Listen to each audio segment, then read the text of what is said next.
السلام علیکم ورحمۃ اللہ وبرکاتہ۔ عزیز طلباء و طالبات، آپ سب کا خوش آمدید ہے ہمارے یوٹیوب چینل جے کے بوس فاؤنڈیشن کلاسز میں۔ پیارے بچوں، آج ہم جماعت 10ویں کا سبق نمبر 1 سیر چوتھے درویش کی اس کا پارٹ نمبر 3 جو ہے، جس میں ہم آپ کا جو درسی لیسن ہے سیر چوتھے درویش کی پڑھیں گے۔ اس سے پہلے داستان کا جو نوٹ ہے اور میر امن کا جو نوٹ ہے اس کے ویڈیو لیکچر آلریڈی چینل پر اپلوڈ ہو چکے ہیں۔ تو پیارے بچوں، اگر آپ چینل پر نئے ہیں تو آپ چینل کو سبسکرائب کر کے پلے لسٹ میں جا کر سارے ویڈیو لیکچرز دیکھ سکتے ہیں۔ تو پیارے بچوں، بغیر وقت ضائع کیے ہم آج کا اپنا جو لیسن ہے وہ شروع کرنے جا رہے ہیں۔ تو پیارے بچوں، سیر چوتھے درویش کی جو یہ سبق ہے، یہ میر امن کی لکھی ہوئی داستان باغ و بہار میں سے لیا گیا ہے۔ میر امن نے باغ و بہار میں 4 درویشوں کی کہانی بیان کی ہے۔ اصل میں کہانی 4 قصوں پر مشتمل ہے۔ ہمارے نصاب میں شامل جو سبق ہے یہ کہانی چوتھے درویش کی ہے۔ لیکن سبق شروع کرنے سے پہلے میں آپ کو کتاب باغ و بہار کا بیانیہ بتانا چاہتا ہوں، جس سے آپ کو اس کہانی کے سننے میں دلچسپی ہو اور آپ کو سمجھ بھی آئے کہ یہ کہانی کیسے شروع ہوتی ہے۔ پیارے بچوں، اصل میں یہ مکمل داستان کچھ یوں شروع ہوتی ہے کہ ملک روم میں ایک بادشاہ ہوتا ہے جس کا نام آزاد بہت تھا۔ ٹھیک ہے بچوں، لیکن اس کی اولاد میں کوئی بیٹا نہیں تھا۔ اس بات سے وہ پریشان رہتا تھا اور اکثر گھومنے ادھر ادھر نکل جایا کرتا تھا، اور اس کو اس بات کی فکر تھی کہ اس کے بعد تخت و تاج کا وارث کون بنے گا۔ اس الجھن میں وہ سلطنت کو چھوڑ کر الگ ہو جاتا ہے اور بیس بدل کر گھومنے لگتا ہے۔ ایک دن جب بادشاہ معمول کے مطابق گھومتے ہوئے جا رہا تھا تو اسے ایک آگ کا شعلہ جلتا ہوا نظر آتا ہے۔ بادشاہ سلامت جو تھے وہ دھیرے دھیرے اس آگ کے شعلے کی طرف جاتے ہیں اور خیال کرتے ہیں کہ ضرور اس آگ کے پیچھے کوئی حکمت ہے، یعنی کہ اس آگ کے پیچھے کوئی راز ہے۔ بادشاہ جیسے ہی اس آگ کے پاس پہنچتا ہے اور کیا دیکھتا ہے کہ وہاں 4 درویش بیٹھے ہیں جو کہ خاموش ہیں۔ اچانک ایک درویش کو چھینک آتی ہے اور وہ ہوشیار ہو جاتا ہے۔ بہرحال ان 4 درویشوں میں آپس میں بات چیت شروع ہوتی ہے اور یہ دھیرے دھیرے کر کے ایک دوسرے کو بتاتے ہیں کہ آپ اپنا جو قصے ہیں کہ آپ کیسے یہاں اس آگ کے پاس پہنچے اور آپ کیسے یہاں پہنچے ہو تو ہمیں بتاؤ۔ اس میں جو پہلا درویش ہوتا ہے وہ یمن کے ایک سوداگر کا بیٹا ہوتا ہے، اور جو دوسرا درویش ہوتا ہے وہ ملک فارس کا بادشاہ زادہ ہوتا ہے، اور تیسرا درویش جو ہوتا ہے وہ ملک عجم کا بادشاہ ہوتا، یہ بادشاہ زادہ ہوتا ہے۔ ٹھیک ہے بچوں، اور چوتھا جو درویش ہے وہ تو اس کا قصہ تو ہم آلریڈی پڑھنے جا رہے ہیں، تو اس کے بارے میں ہم آلریڈی اپنے لیسن کے اندر پڑھیں گے۔ تو اب یہ جو کہانی ہے وہاں پھر پہلا درویش کہانی سناتا ہے، اس کے بعد دوسرا درویش کہانی سناتا ہے، پھر تیسرا درویش کہانی سناتا ہے، اور اب جو ہمارے نصابی کتاب میں شامل جو سیر چوتھے درویش کی ہے سیر، تو وہ ہم پڑھیں گے۔ ٹھیک ہے بچوں، تو چلیے ہم اب اپنا لیسن جو ہے وہ شروع کرتے ہیں۔ تو اب یہاں سے شروعات ہوتی ہے چوتھے درویش کی کہانی کی۔ تو چوتھا درویش اپنی کہانی کچھ یوں بیان کرتا ہے: یا مرشد اللہ ذرا متوجہ ہو، یہ فقیر جو اس حالت میں گرفتار ہے چین کے بادشاہ کا بیٹا ہے۔ اب یہ چوتھا درویش اپنی کہانی کچھ یوں بیان کرتا ہے کہ جو یہ میں فقیر ہوں، میں ایکچول میں چین کے بادشاہ کا بیٹا ہوں۔ ناز و نعمت سے پرورش پائی اور خوبی تربیت ہوئی۔ کہا کہ میری جو پرورش ہوئی بڑے ناز و نعمت سے ہوئی اور اچھے طریقے سے میں نے تربیت بھی ہوئی۔ زمانے کے بلے برے سے میں کچھ واقف نہ تھا۔ یہ شہزادہ بتاتے ہوئے کہتا ہے کہ مجھے زمانے کی اچھائی اور برائی سے کوئی بھی علمیت حاصل نہیں تھی، مجھے نہیں پتا تھا کہ اچھا برا کیا ہوتا ہے۔ جانتا تھا کہ یوں ہی ہمیشہ نبھے گی۔ یہاں پہ ہمیشہ نبھے گی جو لفظ ہے اس کا معنی جو ہے وہ یہ ہے کہ بادشاہ زادے کے مطابق زندگی یوں ہی کٹے گی، مطلب اس کو کوئی پریشانی وغیرہ نہیں تھی۔ عین بے فکری میں یہ حادثہ روبکار ہوا۔ اسی بے فکری کی جو زندگی تھی، اس کے دوران ایک حادثہ ہوتا ہے کہ قبلہ عالم یعنی کہ جو والد اس یتیم کے ہوتے ہیں، اس بادشاہ کے ہوتے، اس شہزادے کے جو والد ہوتے ہیں، انہوں نے رحلت فرمائی، ٹھیک ہے، وہ اس دنیا سے گزر جاتے ہیں، ٹھیک ہے بچوں۔ جان کندنی کے وقت اپنے چھوٹے بھائی کو، اب جو یہ اس کا باپ ہوتا ہے، جو اس ملک کا بادشاہ ہوتا ہے، وہ جب جان کندنی ہوتا ہے، جان نکلنے کا ٹائم، جب آخری لمحات ہوں ایک میت کے، تب ان میں وہ اپنے بھائی کو بلاتا ہے جو میرے چچا ہیں، جو اس کے چچا ہوتے ہیں، اور فرمایا کہ ہم نے تو سب مال ملک چھوڑ کر ارادہ کوچ کا کیا۔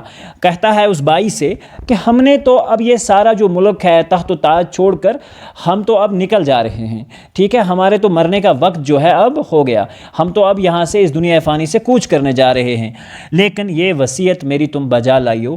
لیکن ایک نصیحت جو ہے وہ اپنے چھوٹے بھائی کو کرتا ہے کہ اور بزرگی کا کام فرمائیو۔ بزرگی یہاں سے مراد ہے کہ ایمانداری کا کام فرمائیو، ٹھیک ہے بچوں، یعنی کہ ایمانداری کرنا۔ جب تلک شہزادہ جو مالک ایکچولی اس تخت و چتر کا ہے، تو کہتا ہے کہ جب تک شہزادہ جو اصلی مالک ہے، میرا بیٹا، یعنی کہ یہ بادشاہ فرماتا ہے کہ جو میرا بیٹا ہے، جو اصلی مالک ہے اس تخت و چتر کا، جوان ہو اور شعور سنبھالے اور اپنا گھر دیکھے بالے، تم اس کی نیابت کیجیو۔ نیابت سے مراد ہے اس کی یہاں پرورش کرنا، میری جگہ پر، مانی کہ تم اس کے والد بنے رہنا، ٹھیک ہے، اور سپاہ ریت کو خراب نہ ہونے دیجیو، اور ملک کی جو حکومت ہے اس کو خراب نہ ہونے دیجیو۔ جب وہ بالغ ہو، اس کو سمجھا بجھا کر تخت جو ہے، اس کو سمجھا بجھا کر تخت حوالے کرنا، اور روشن اختر جو تمہاری بیٹی ہے اس سے شادی کر کے تم سلطنت سے کنارہ پکڑنا۔ آئی بات سمجھ بچوں؟ یہ کیا کہتا ہے اپنے بھائی سے، یہ جو بادشاہ ہوتا ہے، کہ جب تک یہ جو شہزادہ ہے بڑا ہو جائے، ابھی یہ چھوٹا ہے، ابھی تک تو تم بادشاہ بن جاؤ، اور جب یہ بڑا ہو جائے اور بالغ ہو جائے تو ایک کام کرنا، اپنی بیٹی جو اس کی چچیری بہن ہوتی ہے شہزادے کی، روشن اختر اس کا نام ہوتا ہے، تو آپ اس سے اس کی شادی کرا کے خود یہ جو سلطنت ہے اس سے کنارہ پکڑنا اور الگ ہو جانا۔ اس سلوک سے بادشاہت ہمارے خاندان میں قائم رہے گی، اور اس کا یہ ماننا تھا کہ بادشاہت جو ہے وہ ہمارے خاندان میں ہی رہے گی، کچھ خلل نہ آئے گا، یعنی کہ اس میں کوئی پریشانی یا کوئی مصیبت نہ آئے گی۔ یہ کہہ کر آپ جاں بحق تسلیم ہوئے۔ آئی بات سمجھ بچوں؟ یہ کہنے کے بعد جو بادشاہ ہوتا ہے وہ گزر جاتا ہے۔ چچا بادشاہ ہوا اور بندوبست ملک کا کرنے لگا۔ اب جو اس کا چاچا ہوتا ہے وہ بادشاہ بن جاتا ہے اور ملک کا جو بندوبست ہے وہ چلانے لگتا ہے۔ مجھے حکم کیا کہ زنانے محل میں رہا کرے۔ پیارے بچوں، آپ نے دیکھا ہوگا، اگر آپ لال قلعہ گئے ہوں تو وہاں آپ نے دیکھا ہوگا کہ جو بڑے بادشاہ ہوتے تھے، ان کے اندر محل کے اندر جو عورتیں رہا کرتی تھی، زنان عورتوں کو یہاں عورتوں کے لیے استعمال ہوا ہے کہ ایسی جگہ جہاں عورتیں بیٹھی ہوں، جہاں رانیاں وغیرہ جو ہوں وہ بیٹھی ہوں، تو مجھے حکم ہوتا ہے، اس شہزادے کو حکم ہوتا ہے، ابھی اپنی کہانی بیان کر رہا ہے کہ مجھے حکم ہوتا ہے کہ تو زنانے محل میں رہا کر، جب تک جوان نہ ہو باہر نہ نکلے، اور جب تک تو جوان نہ ہو تب تک تم باہر نہیں نکلنا۔ یہ فقیر 14 برس کی عمر تک بیگمات اور خواصوں میں پلا کیا، ٹھیک ہے بچوں۔ بیگمات سے مراد ہوتا ہے وہی رانیاں، اور خواصوں کے لیے بھی یہ لفظ جو ہے رانیوں کے لیے استعمال ہو جاتا ہے۔ تو یہ فقیر کہتا ہے کہ میں 14 برس کی عمر تک بیگمات اور رانیوں کے بیچ میں پلا کیا اور کھیلا کودا، ٹھیک ہے۔ چچا کی بیٹی سے شادی کی خبر سن کر شاد تھا۔ یہ بھی بات ہے کہ اس کو شادی کی خبر جب ملی کہ چچا کی بیٹی سے میری شادی ہونے والی ہے، تو یہ سن کر بھی بڑا خوش رہتا تھا، اور اس امید پر بے فکر رہتا تھا، اور دل میں کہتا تھا کہ اب کوئی دن میں بادشاہت بھی ہاتھ لگے گی اور قط خدائی بھی ہوگی، دنیا با امید قائم ہے۔ پیارے بچوں، قط خدائی سے مراد ہوتا ہے شادی بھی ہو جائے گی۔ اب یہ امید لگائے بیٹھا تھا کہ کچھ دنوں کے اندر بادشاہت بھی ہے جو وہ بھی ہاتھ میں آ جائے گی، اور شادی بھی ہو جائے گی، اور دنیا تو امید پہ قائم ہے۔ ایک حبشی مبارک نام کے والد مرحوم کی خدمت میں تربیت ہوئی تھی۔ ایک حبشی مبارک نام جس کا تھا، اس کے والد مرحوم جو گزر چکے ہیں، ان کی خدمت میں اس کی تربیت ہوئی تھی، اور اس کا بڑا اعتبار بھی تھا، ٹھیک ہے، وہ ایک وفادار تھا جو بادشاہ گزر گئے ان کا، اور صاحب شعور اور نمک حلال بھی تھا، عقل مند بھی تھا اور نمک حلال بھی تھا۔ میں اکثر اس کے نزدیک جا بیٹھتا، ٹھیک ہے بچوں، اور یہ شہزادہ کہتا ہے کہ میں اکثر اسی کے پاس بیٹھا کرتا تھا، وہ بھی مجھے محبت سے وہ بھی مجھے محبت پیار کرتا اور میری جوانی دیکھ کر خوش ہوتا اور کہتا کہ الحمدللہ اے شہزادے اب تم جوان ہوئے، انشاءاللہ تعالیٰ عنقریب تمہارا امو ذل سبحانی کی نصیحت پر عمل کرے گا۔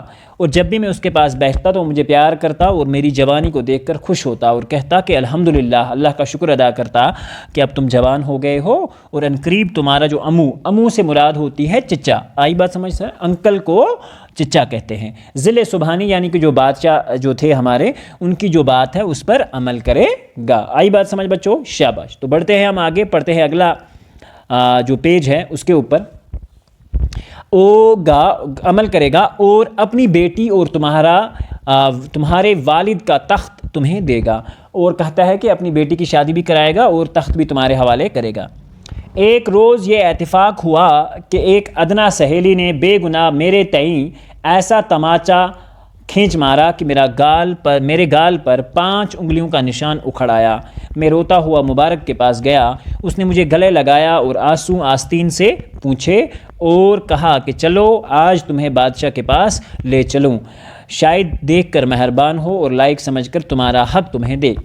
ایک روز کیا ہوتا ہے کہ ایک ادنا سہیلی سے مراد ہوتا ہے کہ ایک معمولی سہیلی، ٹھیک ہے، ایک مطلب معمولی ملازمہ جو تھی، اس نے کیا کیا کام کہ میرے تئیں ایک تماچا یعنی کہ مجھے ایک ایسا تئیں سے مراد مجھے یعنی کہ ایک ایسا تماچا تھپڑ مارا کہ اس 5 جو اس کی انگلیاں تھیں اس کے نشان جو تھا میرے منہ پہ اکھڑ آیا، اور میں روتا ہوا مبارک کے پاس گیا جو اس کے بادشاہ کا وفادار غلام تھا، اس کے پاس گیا، اس نے مجھے گلے لگایا اور آنسو آستین سے پوچھے۔ آستین ہوتا ہے بازو کے پاس جو کپڑا ہوتا ہے نا کلائی کے اوپر، بازو کے اوپر، تو اس کا تھوڑا سا فولڈ کر کے اس نے اس کی آنسو وغیرہ پوچھے اس سے، اور کہا کہ چلو آج میں تمہیں بادشاہ کے پاس لے چلوں، شاید دیکھ کر مہربان ہو اور لائق سمجھ کر تمہارا حق تمہیں دے۔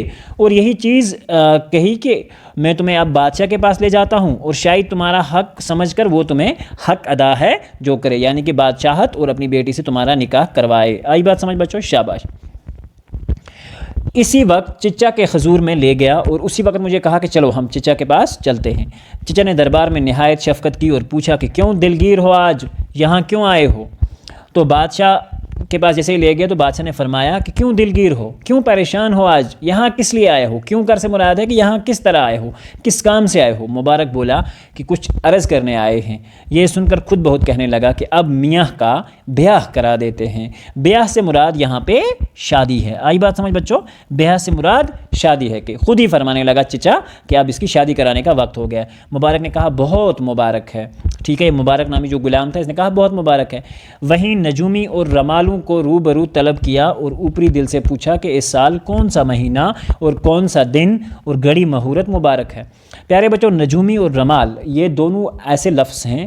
رمال کہا جاتا ہے ایسے آدمی کو جو فیوچر کی خبر دے سکے، جو آنے والے وقت کی خبر بتا سکے، یعنی کہ آنے والے وقت میں کیا ہوگا، ٹھیک ہے بچوں، آنے والے وقت کی خبر دینے والے کو رمال یا نجومی کہتے ہیں، ٹھیک ہے بچوں، شاباش۔ تو ان کو بلایا اور کہا کہ آپ بتاؤ کہ آنے والے وقت میں کون سا مہینہ اور کون سا دن جو ہے وہ مہورت جو ہے اچھا ہے اور مبارک ہے کہ سر انجام شادی کا کروں تاکہ میں اس کی شادی کرا دوں۔ انہوں نے مرضی پا کر گنا کر عرض کیا کہ قبلہ عالم یہ برس سارا نحس ہے، ٹھیک ہے بچوں۔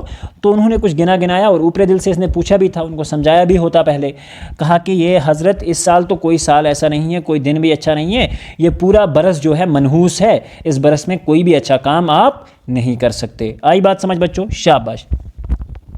کسی چاند میں کوئی تاریخ سعد نہیں ٹھہرتی، اگر یہ سال تمام بخیر عافیت سے کٹے تو آئندہ کار خیر کے لیے بہتر ہوگا۔ آئی بات سمجھ بچوں؟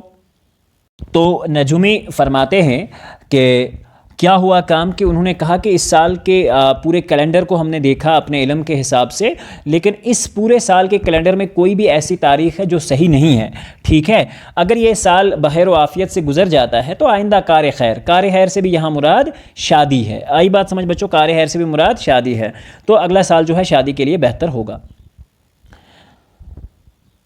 بادشاہ نے مبارک کی طرف دیکھا اور کہا شہزادے کو محل میں لے جا، خدا چاہے تو اس سال کے گزرنے سے اس کی امانت اس کے حوالے کر دوں گا، خاطر جمع رہے اور پڑھے لکھے۔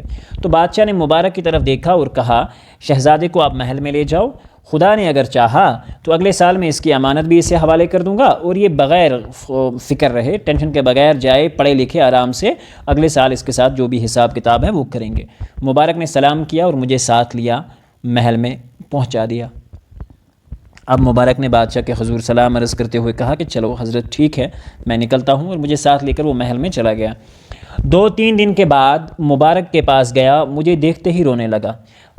جیسے ہی اب یہ حسب معمول مبارک کے پاس بیٹھنے تو جایا کرتا تھا، اب کی بار گیا تو دیکھا کہ مبارک جو تھا وہ جیسے اس نے دیکھا اس کو تو وہ رونے لگا۔ میں حیران ہوا اور پوچھا کہ دادا خیر تو ہے، تمہارے رونے کا کیا باعث ہے؟ مطلب یہ مراد ہے کہ تمہارے رونے کی کیا وجہ ہے؟ اس نے مبارک سے پوچھا کہ آپ رو کیوں رہے ہو؟ تب وہ خیر خواہ کہ مجھے دل و جان سے جو چاہتا تھا، خیر خواہ سے مراد ہوتا ہے دل و جان سے چاہنے والا، بولا کہ میں اس روز تمہیں اس ظالم کے پاس لے گیا، کاش اگر یہ جانتا تو نہ لے جاتا۔ میں نے گھبرا کر کہا میرے جانے میں ایسی کیا قباحت ہوئی؟ یعنی کہ میرے جانے میں ایسی کون سی مصیبت پیش آئی؟ قباحت سے مراد ایسی کون سی مصیبت پیش آ گئی میرے جانے سے؟ کہو تو صحیح، کہ آپ کہو تو صحیح مجھے کہ میری وجہ سے کیا پریشانی ہوئی۔ تب اس نے کہا کہ سب امیر و وزیر، ارکان دولت، چھوٹے بڑے تمہارے باپ کے وقت کے تمہیں دیکھ کر خوش ہوئے اور خدا کا شکر کرنے لگے کہ اب ہمارا صاحبزادہ جوان اور سلطنت کے لائق جو ہے وہ ہو گیا ہے۔ آئی بات سمجھ بچوں؟ ہوا تو اب یہ کہتا ہے کہ میں جب تمہیں لے کے بادشاہ کے پاس گیا تو وہاں جو بھی لوگ بیٹھے تھے انہوں نے بڑے پیار سے تمہیں دیکھا، اور وہ سب لوگ خدا کا شکر ادا کرنے لگے کہ اب جو صاحبزادہ ہے وہ جوان ہوا اور سلطنت کے لائق ہوا، اب یہ ہماری عزت کرے گا اور ہماری رہنمائی کرے گا، اب کوئی دن میں حقدار کو ملے گا تب ہماری قدردانی کرے گا اور خانہ زاد مورثیوں کی قدر سمجھے گا۔ ایکچولی بچے مورثیوں سے مراد یہاں پہ وہ لوگ ہوتے ہیں جو وراثت در ہوتے ہیں، ٹھیک ہے، جو بادشاہ کے بہت قریبی ہوتے ہیں۔ تو یہ اس کا مطلب یہ ہوا کہ یہ چچا تھا اس کا، یہ ظالم تھا ان لوگوں کے لیے، اچھا ان کے ساتھ سلوک نہیں کرتا تھا۔ تو وہ بھی خوش ہوئے اس شہزادے کو دیکھ کر کہ اب یہ بڑا ہو گیا ہے اور اب ہم سب کی خدمت کرے گا۔ یہ خبر اس بے ایمان کو پہنچی، اس کی چھاتی پر سانپ پھر گیا۔ پیارے بچوں، چھاتی پر سانپ پھرنا ہوتا ہے کہ ناگوار گزرنا۔ اس کو بہت دکھ اور تکلیف ہوئی۔ مجھے خلوت میں بلا کر کہا، مطلب اکیلے میں بلا کر، خلوت سے مراد ہوتا ہے اکیلے میں بلا کر کہا کہ اے مبارک اب ایسا کام کر کہ شہزادے کو کسی فریب سے مار ڈال۔ ٹھیک ہے بچوں، تو اسے کیا کہتا ہے مبارک سے وہ چچا اس کا کہ کسی طریقے سے اس کو لے جا کے کہیں مار ڈال اور اس کا خطرہ میرے جی سے نکال، کیونکہ اب وہ بادشاہت سے الگ نہیں ہونا چاہتا تھا۔ اور اس نے کہا کہ اس کو کہیں پہ لے جا کے مار ڈال جو میری خاطر جمع ہو، تاکہ میں بے فکر رہوں کہ مجھ سے کوئی بادشاہت نہیں چھینے گا۔ تب سے میں بے حواس ہو رہا ہوں کہ تیرا چچا تیری جان کا دشمن ہوا۔ جو ہی مبارک نے یہ خبر نامبارک میں نے سنی، بغیر مارے مر گیا۔ آئی بات سمجھ بچوں؟ تو جیسے ہی اس نے یہ خبر جو تھی، اس مبارک سے نامبارک جو خبر تھی وہ سنی، تو یہ کہہ رہا ہے شہزادہ کہ میں بغیر مارے ہی مر گیا، اور جان کے ڈر سے اس کے پاؤں میں گر پڑا کہ خدا کے واسطے میں سلطنت سے گزرا، مجھے سلطنت نہیں چاہیے۔ ٹھیک ہے بچوں، یہ اس سے کہتا ہے کہ مجھے سلطنت بالکل نہیں چاہیے، کسو طرح میرا جی بچے، یعنی کہ کسی طرح میرا جی بچے، میری جان بچ جائے۔ ٹھیک ہے بچوں، اس غلام باوفا نے میرا سر اٹھا کر چھاتی سے لگایا۔ اب کیا ہے بچوں کہ اس غلام نے باوفا جو میرے باپ کا وفادار تھا، میرا سر اٹھا کر اپنے سینے سے لگایا، چھاتی سے مراد سینے سے لگایا مجھے، اور جواب دیا کہ کچھ خطرہ نہیں، کہ آپ بے فکر رہو، کوئی پرابلم نہیں ہوگی، کوئی خطرہ نہیں ہے۔ ایک تدبیر مجھے سوجی ہے، اگر راست آئی تو کچھ پرواہ نہیں، زندگی ہے تو سب کچھ ہے۔ تو اس نے کہا کہ میرے پاس ایک تدبیر ہے، ایک طریقہ ہے مجھے جو سمجھ آیا ہے، تو اگر زندگی رہی تو کچھ نہیں، اغلب ہے کہ اسی فکر سے تیری جان بھی بچ جائے اور اپنے مطلب سے کامیاب ہو۔ آئی بات، اغلب سے مراد ہوتا ہے ممکن۔ ٹھیک ہے بچوں، ممکن ہے کہ اس طریقے سے تمہاری جان بھی بچ جائے اور تمہیں اپنے مقصد بھی حاصل ہو۔ یہ بھروسہ دے کر مجھے ساتھ لے کر اس جگہ جہاں بادشاہ مغفور جو تھے، ٹھیک ہے، یعنی والد اس فقیر کے سوتے بیٹھتے تھے، گیا اور میری بہت خاطر جمع کی۔ آئی بات سمجھ بچوں؟ اب یہ مجھے وہاں سے اٹھا کے بھروسہ دے کر، تھوڑی سی تسلی دے کر ایک ایسی جگہ لے گیا جہاں مغفور کے جو بادشاہ تھے وہ بیٹھا کرتے تھے اور سوتے جاگتے تھے۔ اور میری خاطر جمع کی اور مجھے تھوڑا سا موٹیویٹ کیا، تھوڑا سا تسلی دی اور کہا کہ آپ بے فکر رہو۔ وہاں ایک کرسی بچھی تھی، وہاں دیکھا تو وہاں ایک کرسی تھی۔ ایک طرف مجھے کہا کہ ایک طرف آپ پکڑ کر سندلی کو سرکاؤ، سندلی سے مراد کرسی ہوتا ہے، آئی بات سمجھ بچوں؟ اور مجھے کہا کہ ایک طرف سے اس کرسی کو جو ہے وہ سرکاؤ، اور کرسی کے تلے کا فرش اٹھایا، اور جو کرسی جب ہٹائی تو اس کی طرف تھوڑی بہت میٹنگ وغیرہ پڑی ہوتی اس کو اٹھایا اور زمین کھودنے لگا، اور دھیرے دھیرے اب وہ وہاں زمین کو کھودنے لگا۔ ایک بارگی یعنی کہ ایک بار تو مجھے ایسا لگا کہ ایک کھڑکی نمودار ہوئی کہ زنجیر اور قفل اس میں لگا تھا۔ پیارے بچوں، ہم اکثر قفل کی جگہ قلف استعمال کرتے ہیں، لیکن یہ ایکچول جو لفظ ہے وہ قفل ہے۔ قفل سے مراد تالا ہوتا ہے، آئی بات سمجھ بچوں؟ شاباش۔ تو میں کیا دیکھتا ہوں کہ وہاں ایک کھڑکی ہے، کھڑکی میں قلف لگا ہوا ہے، وہ قفل لگا ہوا ہے، اور زنجیر اس میں لٹکی ہوئی ہے، زنجیروں سے بند ہے، ٹھیک ہے۔ مجھے بلایا، میں اپنے دل میں مقرر یعنی کہ میں نے پکا یہ سمجھا کہ یہ میرے ذبح کرنے اور گاڑ دینے کو یہ گڑھا اس نے کھودا ہے۔ تو مجھے یہ یقین ہوا کہ یہاں اب یہ مجھے دفنانے والا ہے، اس نے گڑھا کھود کے رکھا ہے، اب مجھے اس میں دفنائے گا۔ موت آنکھوں کے آگے پھر گئی، لاچار چپکے چپکے کلمہ پڑھتا ہوا نزدیک گیا، دیکھتا ہوں کہ اس دریچے کے اندر ایک عمارت ہے اور 4 مکان ہیں۔ اب میں ڈرا ہوا آگے کلمہ پڑھتے ہوئے دھیرے دھیرے جاتا ہوں۔ ہمیں تب بھی کلمہ یاد پڑتا ہے جب مصیبت آتی ہے، آئی بات سمجھ؟ آگے پیچھے ہم کلمے کو یاد نہیں کرتے۔ اللہ تعالی ہم سب کو ہدایت دے اور توفیق دے کہ ہم اچھے بنیں۔ شاباش۔ اب یہ جب اس دریچے، اس درار کے پاس پہنچتا ہے، اس کھڈے کے پاس پہنچتا ہے تو اندر دیکھتا ہے کہ ایک عمارت ہے اور اس کے اوپر 4 مکان ہیں۔ ہر ایک دالان میں 10 خمیں سونے کی زنجیروں میں جکڑی ہوئی لٹکتی ہیں۔ تو پیارے بچوں، دالان بولتے ہیں ورنڈا کو، ٹھیک ہے بچوں؟ 4 مکان بنے ہیں اور ہر ایک مکان کے جو ورنڈا میں 10 خمیں جو تھیں وہ سونے کی زنجیروں میں جکڑی ہوئی ہیں۔ خم سے مراد ہوتا ہے مٹکا، گڑھا جس کو ہم بولیں گے، ٹھیک ہے بچوں؟ تو یہ سونے کی زنجیروں سے لٹکتی ہوئی نظر آ رہی تھی مجھے، یہ مٹکیاں جو تھی ہر ایک میں 10 اور ہر ایک گولی کے منہ پر ایک سونے کی اینٹ۔ یہاں گولی سے پھر سے مراد مٹکا ہی ہے بچوں، آئی بات سمجھ بچوں؟ گولی سے بھی مراد مٹکا ہی ہے۔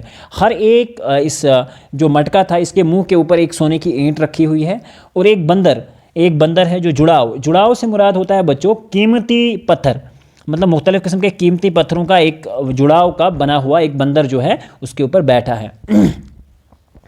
39 گولیاں 4 مکانوں میں گنی اور ایک خم کو دیکھا کہ منہ اشرفیاں بری ہیں، ٹھیک ہے بچوں؟ اور اس نے 4 مکانوں کے اندر 39 گولیاں دیکھی، ہر ایک ورنڈا کے اوپر 10 لگی ہوئی تھی، اور ایک ورنڈے ٹوٹل اس نے 39 گنی، اور ایک کو دیکھا کہ وہ منہ تک یعنی کہ گلا تک، جو مٹکے کا گلا ہوتا ہے وہاں تک اشرفیاں بولا جاتا ہے پیسوں سے بری ہوئی تھیں، اور اس پر نہ میمون ہے نہ خشت ہے۔ میمون سے یہاں مراد بندر ہے اور خشت سے مراد اینٹ ہوتی ہے، آئی بات سمجھ بچوں؟ خشت اینٹ کو کہا جاتا ہے، میمون بندر کو کہا جاتا ہے۔ اور ایک حوض جواہر سے لبالب بھرا ہوا دیکھا۔ حوض بولتے ہیں ایکچولی بچوں پانی کے لیے جو بنایا جاتا ہے حوض، اور اس نے ایک حوض دیکھا جو جواہر مطلب ہیرے جواہرات سے جو تھا وہ بھرا ہوا دیکھا، ٹھیک ہے؟ میں نے مبارک سے پوچھا کہ اے دادا یہ کیا طلسم ہے، اور یہ کس کا مکان ہے، اور یہ کس کام کے ہیں؟ بولا کہ یہ بوزنے جو دیکھتے ہو ان کا یہ ماجرا ہے۔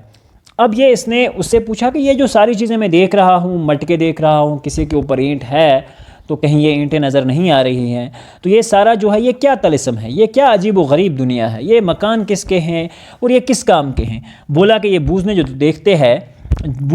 دیکھتے ہو ان کا یہ ماجرا ہے کہ تمہارے باپ نے جوانی کے وقت ملک صادق جو بادشاہ جنوں کا ہے اس کے ساتھ دوستی اور آمد رفت پیدا کی تھی۔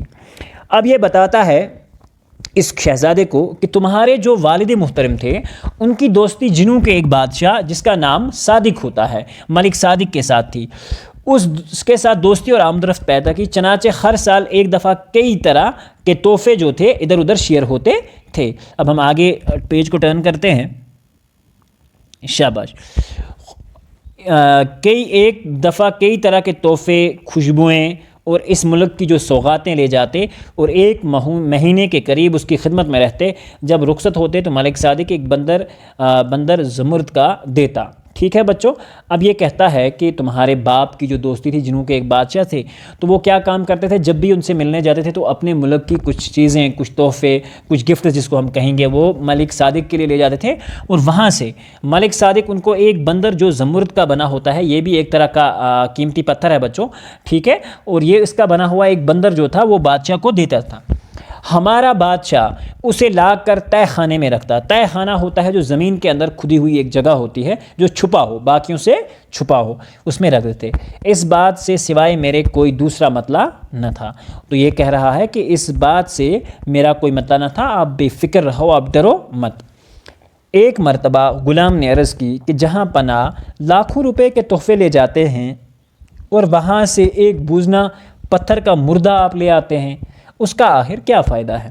تو یہ کہتا ہے کہ میں نے ایک مرتبہ بادشاہ سے پوچھا کہ آپ اتنے قیمتی تحفے وہاں لے جاتے ہیں اور وہاں سے ایک مردہ بوزنا اٹھا کے لاتے ہیں، یہ پتھر لاتے ہیں، یہ بندر لاتے ہیں، تو اس کا کیا آخر کیا فائدہ ہوگا؟ جواب میری اس بات کا مسکرا کر فرمایا. ٹھیک ہے بچوں. اور اس نے، بادشاہ نے کہا کہ یہ مبارک کہہ رہا ہے بیٹے سے کہ اس نے میری جو اس بات کا مسکرا کر جواب دیا اور کہا کہیں ظاہر نہ کیجیے، مطلب کسی کو نہیں بولنا، خبر شرط ہے. یہ ایک میمون، یعنی کہ یہ جو ایک بندر جو ہے بے جان تو دیکھتا ہے، خر ایک ہزار دیو زبردست تابع اور فرما بردار ہے. تو کہتا ہے کہ یہ جو ایک بندر ہے، اس کے ہزار دیو اور جن جو ہیں اس کے فرما بردار ہیں. آئی بات سمجھ بچوں؟ اس کے ماتحات ہیں جس کو ہم بولیں گے. لیکن جب تک میرے پاس 40ویں بندر پورے جمع نہ ہوئیں تب تک یہ سب نکمے ہیں، کسی کام کے نہیں ہیں. لیکن جب تک یہ بندر، ابھی تو 39 ہی دیکھے اس نے، کہ 40 کمپلیٹ نہ ہو جائیں تب تک یہ سب کے سب نکمے ہیں، ان کا کوئی کام نہیں ہے. سو ایک بندر کی کمی تھی، اسی برس بادشاہ نے وفات پائی.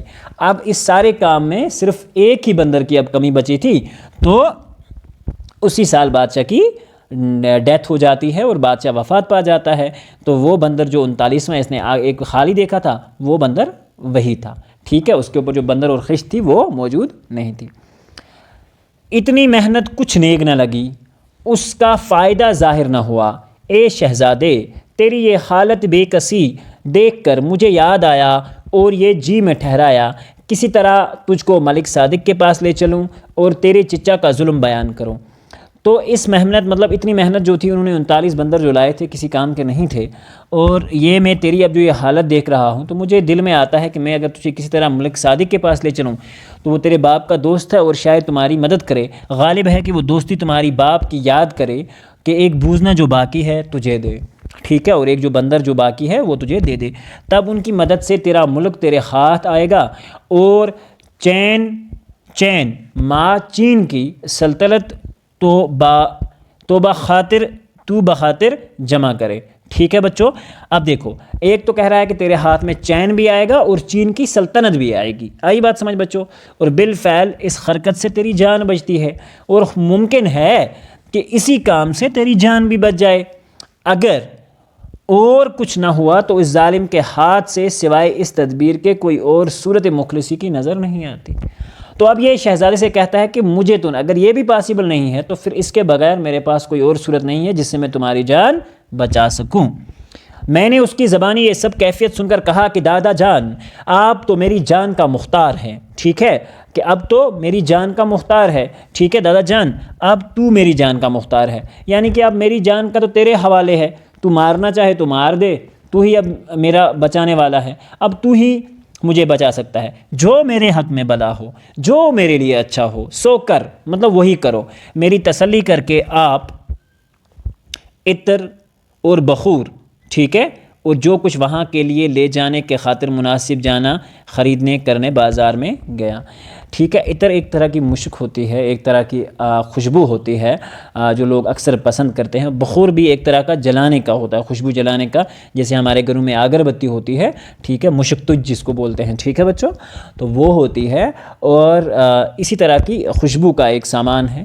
یہ لے جانے کے لیے مبارک جو ہے بازار جاتا ہے اور خرید کر بازار سے لاتا ہے وہ جو بھی تحفے وہاں لے جانے ہیں. ٹھیک ہے بچوں، شاباش.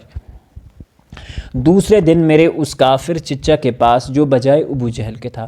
یہاں اس کے چاچا کو بجائے ابو جہل کے اس لیے کہا گیا ہے کیونکہ جو حضرت محمد صلی اللہ علیہ وسلم کے چاچا تھے، جن کا نام ایکچول میں ابو جہل تھا۔ ابو جہل نے پوری زندگی حضور اکرم صلی اللہ علیہ وسلم کو بہت ساری تکلیفیں، پریشانیاں اور اذیتیں دی۔ اسی طرح یہ جو چاچا ہے اس شہزادے کا، یہ بھی اسے تکلیف دے رہا ہے، تو اسے بھی کہا گیا ہے کہ یہ بجائے ابو جہل کے تھا۔ اور کہا جہاں پناہ شہزادے کے مار ڈالنے کی ایک صورت میں نے دل میں ٹھہرائی ہے۔ تو اس نے کہا کہ یہ گیا بادشاہ کے پاس، اسے کہا کہ اس کو میں مارنے کے لیے لے جا رہا ہوں اور میں نے ایک صورت ٹھہرائی ہے، اگر حکم ہو تو عرض کروں، اگر تمہیں حکم ہے تو میں عرض کروں پھر پلان کے ساتھ۔ تو بادشاہ سے کہہ رہا ہے کہ اگر تم مجھے بتاؤ تو میں اس کو بآسانی کہیں پہ لے جا کے ٹھکانے لگا سکتا ہوں۔ وہ کم بخت خوش ہو کر بولا، یعنی کہ کم قسمت والا آدمی جو ہے وہ خوش ہو کر بولا کیا تدبیر ہے، مجھے بھی بتاؤ۔ ٹھیک ہے بچوں۔ تب مبارک نے کہا اس کے مار ڈالنے کی سب طرح آپ کی بدنامی ہے۔ تو اس نے کہا کہ اگر آپ اس کو مار ڈالو گے تو سب طرح آپ کی بدنامی ہو جائے گی اور لوگ بولیں گے تو آپ ہی نے اس کو مارا۔ ٹھیک ہے بچوں۔ تب مبارک نے کہا کہ اس کے مار ڈالنے میں سب طرح آپ کی بدنامی ہے، مگر میں اسے باہر جنگل میں لے جا کر ٹھکانے لگاؤں گا اور گاڑ داب کر چلا آؤں گا، ہرگز کوئی محرم نہ ہوگا، نہ دیکھنے والا نہ ہوگا۔ اسے کہا کہ میں اسے جنگل میں کہیں باہر لے جاؤں گا اور وہیں داب گاڑ کے، گاڑنا بولتے ہیں زمین کے اندر کھود کے، داب ہوتا ہے نیچے زمین کا ڈال کے اوپر سے مٹی وٹی پھیر کے واپس آ جاؤں گا، اور ہرگز کوئی محرم نہ ہوگا، کوئی دیکھنے والا نہ ہوگا، آپ کی بدنامی بھی بچ جائے گی اور شہزادہ بھی دنیا سے چلا جائے گا۔ آئی بات سمجھ بچوں؟ شاباش۔ کہ کیا ہوا؟ یہ بندش مبارک سے سن کر بولا کہ بہت مبارک، میں یہی چاہتا ہوں کہ وہ سلامت نہ رہے۔ اب یہ چچا جو تھا بڑا بدبخت انسان تھا، تو اس نے کہا کہ ہاں میں تو بالکل یہی چاہتا ہوں کہ یہ سلامت نہ رہے، اس کا دغدغہ میرے دل میں ہے، اس کی پریشانی، اس کی جو مجھے پتہ ہے کہ اس کو جو بادشاہت مجھے عطا کرنی ہے، یہ جو پریشانی ہے اس کی وجہ سے میں بہت پریشان ہوں، اگر مجھے اس فکر سے تو چھڑا دے گا، اس کی خدمت کے عوض بہت کچھ پاوے گا۔ اور اس نے کہا کہ اگر اس خدمت کرے گا میری تو تمہیں بہت کچھ انعام سے میں نوازوں گا، جہاں تیرا جی چاہے لے کر جا کر کھپا دے اور مجھے یہ خوشخبری دلا دے۔ کھپا ہوگا کھود کے زمین کے اندر مار ڈال، ٹھیک ہے، اور اس کو زمین کے اندر داب کے آ جا اور مجھے بس خوشخبری سنا دے۔ مبارک نے بادشاہ کی طرف سے اپنی دل جمی کر کے مجھے ساتھ لیا اور وہ تحفے لے کر آدھی رات کو شہر سے کوچ کیا۔ ٹھیک ہے بچوں۔ مبارک نے کیا کیا؟ بادشاہ کی طرف سے اپنا دلی جمی کر کے کہ میں اس کو مروانے لے جا رہا ہوں، اس کو مارنے لے جا رہا ہوں، اور وہ سارے جو تحفے تھے لے کر آدھی رات کو شہر سے کوچ کیا اور اتر کر سمت چلا۔ ٹھیک ہے، اور اتر کی سمت چلا گیا۔ اتر یہ ہوتا ہے آپ کا جو ڈائریکشنز ہوتی ہیں ہماری، ٹھیک ہے، اتر کی اور چلا گیا۔ 1 مہینے تک پیہم چلا، لگاتار، جس کو ہم بولیں گے کہ ہم 1 مہینے تک چلے تھے، ایک روز رات کو چلے جاتے تھے جو مبارک بولا کہ شکر خدا کا، اب منزل مقصود کو پہنچے۔ اب 1 مہینہ ہم لگاتار چلتے رہے اور ہم نے دیکھا کہ ایک بار مبارک نے کہا کہ اب ہم قریب ہیں اپنی منزل کے جہاں ہمیں جانا ہے۔ میں نے سن کر کہا کہ یہ دادا، یہ تو نے کیا کہا؟ کہنے لگا اے شہزادے، جنوں کا لشکر کیا نہیں دیکھتا؟ کیا تو نہیں دیکھتا کہ جنوں کا لشکر جو ہے ارد گرد ہے؟ میں نے کہا مجھے تیرے سوا اور کچھ نہیں نظر آتا۔ تو اس نے کہا کہ مجھے تو کوئی نظر نہیں آ رہا۔ تو مبارک نے ایک سرمے دانی ہوتی ہے بچوں، آپ گھروں میں بھی لگاتے ہوں گے سرما، ٹھیک ہے بچوں، تو سرمے دانی نکالی جس کے اندر سرما ہوتا ہے، سلیمانی سرما۔ پیارے بچوں، اسلامک کلچر میں حضرت سلیمان علیہ السلام کو یہ شرف حاصل تھا کہ ان کی جو بادشاہت تھی وہ صرف انسانوں پر ہی نہیں تھی بلکہ جنوں، دیووں اور پریوں پر بھی تھی۔ آئی بات سمجھ بچوں؟ میری دونوں آنکھوں میں پھیر دی اور یہ سلیمانی جو یہ سرما تھا تو اس کی 2 سلائیاں پھیر دی، وہیں جنوں کی خلقت اور لشکر کے تنبو بولتے ہیں پیارے بچوں، جو ٹینٹس ہوتے ہیں، آپ نے بکروالوں کے ٹینٹس دیکھے ہیں نا، تو تنبوکات وہی ہوتے ہیں۔ تنبوکات سے مراد ہے تنبوکنات جو ہوتے ہیں، مطلب بہت سارے تنبو نظر آنے لگے، لیکن سب خوش روا اور خوش لباس، سب کا اچھا رویہ تھا اور سب خوش لباس تھے۔ مبارک کو پہچان کر ہر ایک آشنائی کی راہ سے گلے ملتا اور مزاحیں کرتا۔ یہ سب لوگ جو تھے مبارک کو پہچانتے تھے تو اس سے مذاق وغیرہ جو تھا وہ کرتے رہے، ٹھیک ہے، اور چل رہے تھے اور گلے سے ملتے رہے۔ آخر جاتے جاتے بادشاہی سراچوں کے نزدیک گئے۔ سراچوں سے یہاں مراد تنبو ہی ہے، یا ایسی جگہیں جہاں سرکاری بلڈنگز ہوں، جہاں بادشاہی بلڈنگز ہوں، جو بادشاہ جہاں رہتا ہو، ان بلڈنگوں کے پاس پہنچ گئے اور بارگاہ میں داخل ہوئے اور بادشاہ کی جو حضور بارگاہ تھی وہاں اندر داخل ہوئے۔ دیکھتا ہوں روشنی کرینے سے روشن ہے اور سندلیاں طرح بطرح کی دور رویہ بچھی ہیں۔ ٹھیک ہے بچوں، تو کیا دیکھتا ہوں کہ ہر طرح روشنی ہے، ہر طرح روشنی سے اجالے ہیں، اور کرسیاں مختلف طرح کی دور دور تک بچھی ہوئی ہیں، اور عالم، فاضل، درویش اور امیر، وزیر، میر بخشی، دیوان ان پر بیٹھے ہیں۔ تو یہ جنوں کے بادشاہ تھے، تو ان کے جو دربار میں جو ان کے عالم تھے، ان کے فاضل تھے، جو ان کے درویش، امیر غریب جو تھے، بخشی بولا جاتا ہے، حساب بخشی دان جس کو ہم بولیں گے، میر بخشی وغیرہ جو دیوان ہوتے ہیں، قانون دان ہوتے ہیں، یا بخشی جو ہوتے ہیں خزانچی وغیرہ، ان پر بیٹھے ہوئے ہیں۔ اور یساول بھی ایکچوئل میں اگر ہم دیکھیں تو ایک خاص طرح کے خدمت گزار سے مراد ہے، ٹھیک ہے بچوں، یساول سے مراد ہوتا ہے ایک خاص طرح کے، ٹھیک ہے، گرز بردار جن کے ہاتھ میں نیزے وغیرہ ہوتے ہیں، تو گرز بردار کہا جاتا ہے جن کے ہاتھ میں نیزے وغیرہ ہوں، ٹھیک ہے بچوں۔ احدی چیلے ہاتھ باندھے کھڑے ہیں، اور بادشاہت کے جو چیلے وغیرہ ہوتے ہیں وہ اپنے ہاتھ باندھے حضور کی خدمت میں کھڑے ہیں، اور درمیان میں ایک تخت مرسخ کا بچھا ہوا ہے، خیرے جواہرات کا بنا ہوا ایک تخت جو ہے وہ سامنے بچھا ہوا ہے، اس پر ملک صادق تاج اور 4 کب موتیوں کے پہنے ہوئے، یہ ایک پیارے بچوں ایک لباس ہے جو بادشاہ پہنتے ہیں، 4 کب موتیوں کا بنا ہوا لباس ہوتا ہے۔ مسند تو ہم جانتے ہیں، پر تکیے لگائے بڑی شان و شوکت سے بیٹھا ہے، اور یہ اس کے اوپر بڑی شان و شوکت کے ساتھ بیٹھا ہوا ہے۔ میں نے نزدیک جا کر سلام کیا، مہربانگی سے بیٹھنے کا حکم کیا۔ تو اب یہ نزدیک گئے اور شان و شوکت سے بیٹھے اور سلام کیا، تو انہوں نے بڑے حکم سے ان کو کہا کہ بیٹھیں، آپ آرام کریں، نیچے بیٹھیں، ٹھیک ہے۔ پھر کھانے کا چرچا ہوا، بعد فراغت کے دسترخوان بڑھایا گیا، تب مبارک کی طرف متوجہ ہو کر احوال میرا پوچھا، ٹھیک ہے بچوں۔ اور جب کھانا وانا کھا کے ختم ہوئے تو فراغت مطلب کھانا کھانے کے بعد کا وقت، ٹھیک ہے، تب مبارک کی طرف متوجہ ہوئے اور مبارک سے کہنے لگے احوال میرا پوچھا کہ یہ کون بندہ ہے، کیا ہے۔ مبارک نے کہا کہ اب ان کے باپ کی جگہ پر چچا ان کی بادشاہت کرتا ہے، ٹھیک ہے بچوں۔ تو اب اس نے ساری کہانی اس شہزادے کی بتائی کہ اس کا باپ جو ہے وہ مر گیا اور اس کی جگہ اس کی چچا جو ہے حکومت کر رہے ہیں، اور ان کا دشمن جانی ہوا ہے، اور ان کا دشمن جو ہے بڑا بنا ہوا ہے۔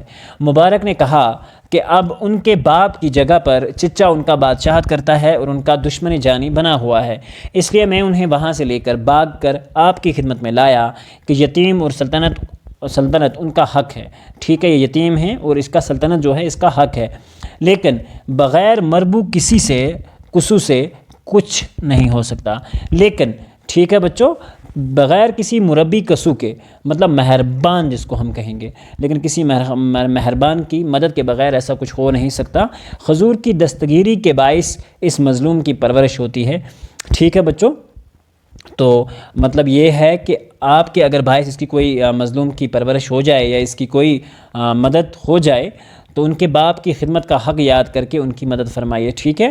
تو اب یہ اس سے کہہ رہے ہیں ملک صادق سے کہ ان کے باپ نے جو آپ کی خدمت کی تھی، جو آپ کے لیے تحفے، جو آپ کے ساتھ یہ دوستی کا رشتہ بڑھایا تھا، اس کی خدمت یاد کر کے ان کی مدد فرمائیے، اور وہ 40 بندر جو ہے عنایت کریں، اور جو اس نے 39واں دیکھے تھے نا بلڈنگ میں، اس کا 40واں جو بندر تھا وہ اس کو عطا کیجئے، جو 40 پورے ہوں اور یہ اپنا حق کو پہنچے اور تمہارے جان و مال کو دعائیں دے، سوائے صاحب کی پناہ کے اور کوئی ان کا ٹھکانہ نظر نہیں آتا۔ تو اس نے کہا کہ اب یہ میرے پاس ایک آخری راستہ ہے اس کو بچانے کا، اس لیے میں آپ کے پاس لے کے آیا ہوں، آپ اس کو وہ 40واں بندر عطا کریں تاکہ یہ اپنا حق اس کی وجہ سے پھر حاصل کر سکے۔ یہ تمام کیفیت سن کر صادق نے تأمل کر کے کہا کہ واقعی حقوق خدمت اور دوستی بادشاہ مغفور ہمارے اوپر بہت ہے۔ تو اس نے کہا ٹھیک ہے، یہ ساری ڈیٹیل جب اس نے سنی تو کہا کہ بے شک اس کے جو باپ نے ہمارے ساتھ دوستی اور کا رشتہ جو بڑھایا ہے وہ مطلب بھولایا نہیں جا سکتا۔ یہ بیچارہ تباہ ہو کر اپنی سلطنت مورثی یعنی کہ جو وراثت میں ملنی چاہیے تھی چھوڑ کر جان بچانے کے واسطے یہاں تک آیا ہے اور ہمارے دامن دولت میں پناہ لی ہے، تو ہمارے پاس مدد کے لیے آیا ہے، تا مقدور کسی طرح سے ہم کمی نہ کریں گے، ہم کسی بھی طرح سے اس کو کوئی کمی نہیں ہونے دیں گے اور درگزر نہ کروں گا، لیکن ایک کام ہمارا ہے، اگر وہ اس سے ہو سکا اور خیانت نہ کی اور بخوبی انجام دیا اور اس کے امتحان میں پورا اترا تو میں قول و قرار کرتا ہوں کہ زیادہ بادشاہ سے سلوک کروں گا، ٹھیک ہے، اور جو یہ چاہے گا سو دوں گا، ٹھیک ہے بچوں۔ اب اس نے اسے وعدہ کیا کہ اب ہمارے کچھ ایگزامز ہیں، اگر ان کے اندر سے یہ نکل جاتا ہے اور یہ کسی طرح کی کوئی خیانت نہیں کرتا تو خوب ہم کیا کریں گے، اس کو سارا کچھ کول و قرار جو ہے وہ دیں گے اور زیادہ بادشاہ سے سلوک کریں گے، ٹھیک ہے، مطلب جتنا ہمارا اس کے باپ کے ساتھ سلوک تھا اس سے بھی اچھا سلوک کریں گے، اور جو یہ چاہے سو ہم اس کو عطا کریں گے۔ تو پیارے بچوں یہاں تک ہوتا ہے ہمارا یہ لیسن مکمل۔ اب اس کے کچھ الفاظ معنی یوں ہیں، الفاظ معنی ہیں، جان کندنی سے مراد ہوتا ہے نزع کی حالت، جان نکلنے کی جو حالت ہوتی ہے، سعد ہوتی ہے مبارک چاند ستاروں کا اچھا اثر، نحس ہوتا ہے برا منحوس، تنبوکات خیمے ہوتے ہیں، سراجہ سے مراد خیمہ، اس سے بھی مراد ہیمہ ہی ہے، جہاں بحق تسلیم ہونا مطلب مر جانا، قط خدائی سے نکاح یا بیع، ذلہ سبحانی اللہ کا سایہ، بادشاہوں کا لقب ہوتا ہے، اغلب ہوتا ہے ممکن، ٹھیک ہے بچوں، مخورت سے مراد ہوتا ہے کسی کام کے کرنے کا مبارک وقت، دغدغہ ہوتا ہے خدشہ، کھٹکا، پریشانی، ایک بارگی مطلب یک لخت فوراً ہے، ٹھیک ہے بچوں۔ مرشد اللہ، مرشد ہدایت دینے والا، مرشد اللہ یعنی آزاد فقیر۔ چتر ہوتا ہے وہ چھتری جو بادشاہوں کے سر پہ ہوتی ہے، نیابت کرنا، کسی شخص کی جگہ پر کام کرنا۔ امو ہوتا ہے چچا، رمال ہوتا ہے ذریعہ آئندہ کی خبر دینے والا علم کے ذریعے۔ چاند مطلب مہینہ۔ صندلی ہوتی ہے ایک قسم کی اونچی تپائی جو کرسی، سمپلی آپ کرسی سمجھ لیں اس کو۔ نمود ظاہر ہونا، مقرر یعنی طور۔ خم مٹکا، جڑاؤ کا بنا ہوا جس پر قیمتی پتھر اور نگینے جو ہیں وہ جڑے ہوں۔ میمون سے مراد بندر ہوتی ہے۔ بوزنا ہے جس کو منکی ہم کہتے ہیں۔ نیک نہ لگی کسی کام نہ آئی۔ بخور سلگائی جانے والی، جلائی جانے، جیسا لیسن میں ہم نے پڑھا ہے، ٹھیک ہے، اگربتی وغیرہ۔ کھپاوے مطلب مار ڈالے۔ بندش سے مراد ہوتا ہے ترکیب، چال۔ سلیمانی سرمہ سے مراد ہوتا ہے ایک فرضی سرمہ، ٹھیک ہے بچوں۔ مزاح کرنا، ہنسی مذاق کرنا، یا ساول سے خاص قسم کے خدمت گزار۔ احدی مال گزاری وصول کرنے والے جو لوگ ہوتے ہیں، یہ جو بادشاہ کے اس میں چیلے جو ہوتے ہیں، چیلا کی جمع ہے نوکر وغیرہ۔ چار کب بادشاہوں کے پہننے کا ایک لباس ہوتا ہے۔ صاحب مالک کو، آقا کو کہتے ہیں۔ تعامل کرنا، غور کرنا۔ سلوک مہربانی کو کہتے ہیں۔ اور یہاں تک یہ ہمارا جو داستان ہے مکمل ہوتی ہے۔ کچھ توضیحات ہیں جو ہم جلدی پڑھ لیتے ہیں۔ داستان سے مراد ایک ایسی کہانی ہوتی ہے جس میں کئی ضمنی کہانیاں بھی ہوتی ہیں۔ اس نثری میں صنف میں طرح طرح کے معفول الفطرت قصے ہوتے ہیں، یہی بالفطری کردار پرندے، حیوانات وغیرہ واقعات کو آگے لے جاتے ہیں اور انٹرٹینمنٹ دیتے ہیں۔ سیر جو ہے درویش کی جو داستان ہے، اس میں جن اور دیو پریوں کے اپنا اپنا کردار ادا کرتے ہیں۔ ملک صادق جو ہے جنوں کی بڑی اور وسیع سلطنت کا بادشاہ ہوتا ہے۔ یہ سلطنت نظروں سے اوجھل زیر زمین کے علاقے میں ہے۔ جب شہزادہ مبارک کے ہمراہ ملک صادق کے پاس 40واں بندر مانگنے کے لیے اس ملک میں جا پہنچتا ہے تو وہاں کی یہ جو حالت ہے یہ اسے معلوم پڑتی ہے۔ تو پیارے بچوں یہاں ہمارا درسی نصاب کا یہ پہلا لیسن جو ہے مکمل ہوتا ہے۔ امید کرتے ہیں کہ آپ کو یہ سمجھ آیا ہوگا۔ پیارے بچوں بہت محنت سے بھی ویڈیوز بنائے جاتے ہیں، ہم کوشش کرتے ہیں کہ ہم آپ کے لیے بآسانی طور پہ اچھے ویڈیوز بنا کے پیش کر سکیں۔ تو ملتے ہیں انشاءاللہ اگلی ویڈیو میں جس میں ہم اس لیسن کے جو درسی سوالات اور ان کے جوابات ہیں وہ انشاءاللہ الرحمن ڈسکس کریں گے۔ تب تک کے لیے اللہ حافظ و نگہبان، اپنا خیال رکھیں، اپنے ماں باپ کی خدمت کریں، یہ سب سے بڑا جو ہے کام ہے۔ تو انشاءاللہ ملتے ہیں اگلے ویڈیو میں۔ اللہ حافظ و نگہبان۔